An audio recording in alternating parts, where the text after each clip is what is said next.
बहुत समय पहले की बात है। किसी गांव में एक जमींदार अपनी पत्नी और बच्चों के साथ रहा करता था। वह जमींदार बहुत ही कंजूस था।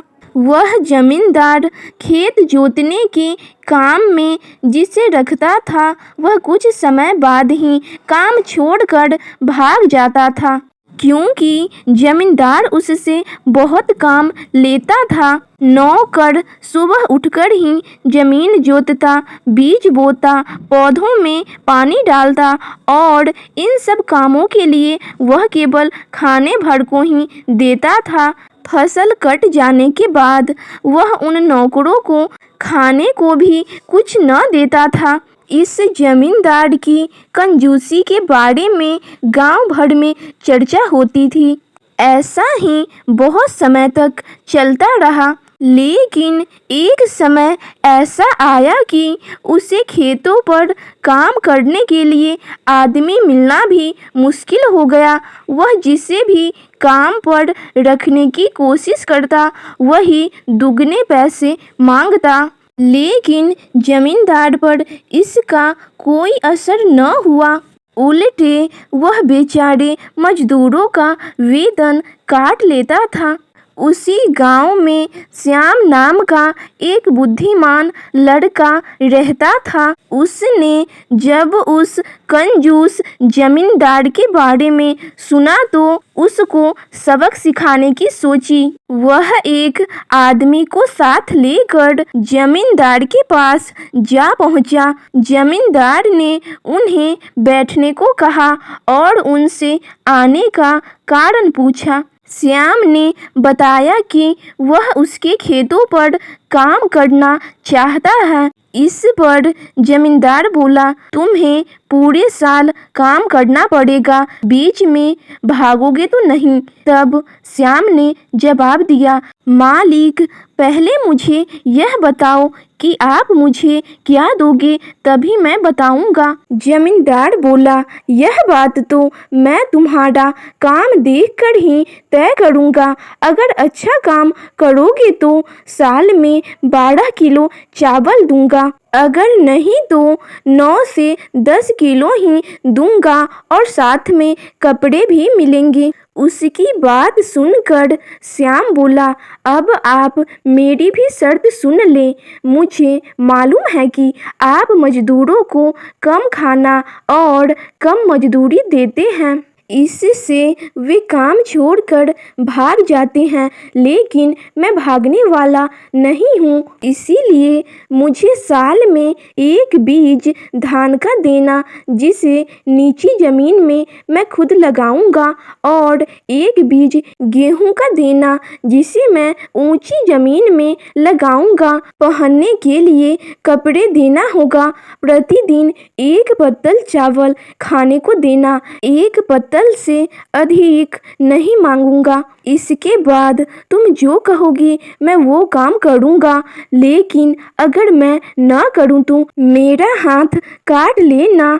अगर तुम शर्त के विरुद्ध काम करोगे तो मैं तुम्हारा हाथ काटूंगा। बोलो, मंजूर है? जमींदार को भला इसमें क्या आपत्ति हो सकती थी। उसने उसकी शर्त मान ली। अब श्याम जमींदार के यहाँ मजदूरी करने लगा। जब वह खाना खाने के लिए हाजिर हुआ तो एक लंबा चौड़ा केले का पत्ता लेकर हाजिर हुआ। जमींदार ने जब केले का पत्ता देखा तो वह गुस्से से लाल होकर बोला, तुम केले के पत्ते में चावल खाओगे, समझ क्या रखा है? पर मालिक, शर्त तो यही था ना? श्याम मुस्कुराकर बोला। हाँ, यही था, जमींदार ने झुंझलाकर उत्तर दिया। विवश होकर उसे केले के पत्ते में ही चावल देने पड़े। अब तो श्याम रोज ही केले के पत्ते में ही चावल खाता। एक दिन रसोइये ने जमींदार से कहा, यह तो अजीब बात है, चावल बनाते बनाते हालत खराब है मेरी।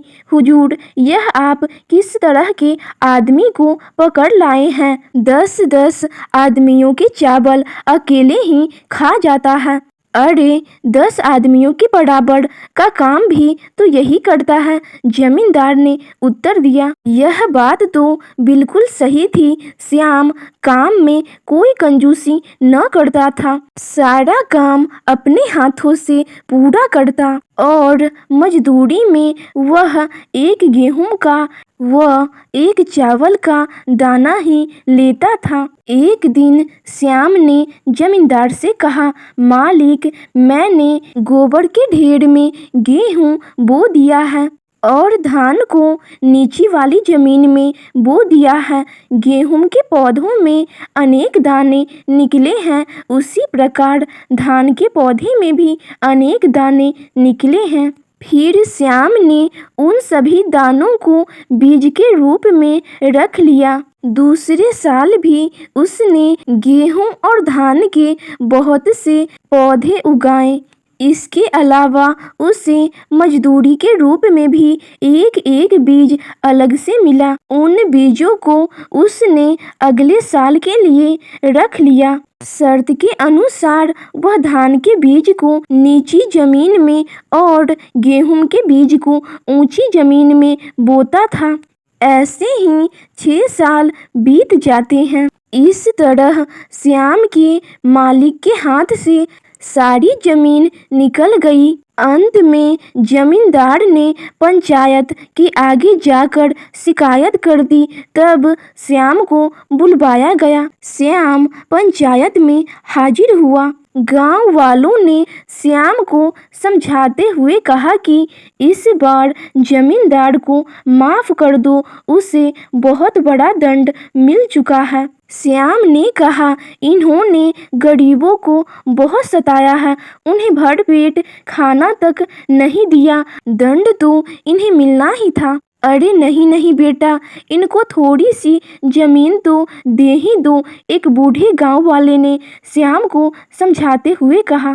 फिर पंचों ने भी समझाया, ठीक है, जमीन तो मैं दे दूंगा, लेकिन शर्त के अनुसार इन्हें अपना हाथ काटना होगा। श्याम बोला, नहीं नहीं, मैं अपना हाथ नहीं काटूंगा। जमींदार बोला, लेकिन जब अंत में शर्त के अनुसार जमींदार अपना हाथ काटने लगा तो श्याम को दया आ गई और उसने आधी जमीन उसे दे दी।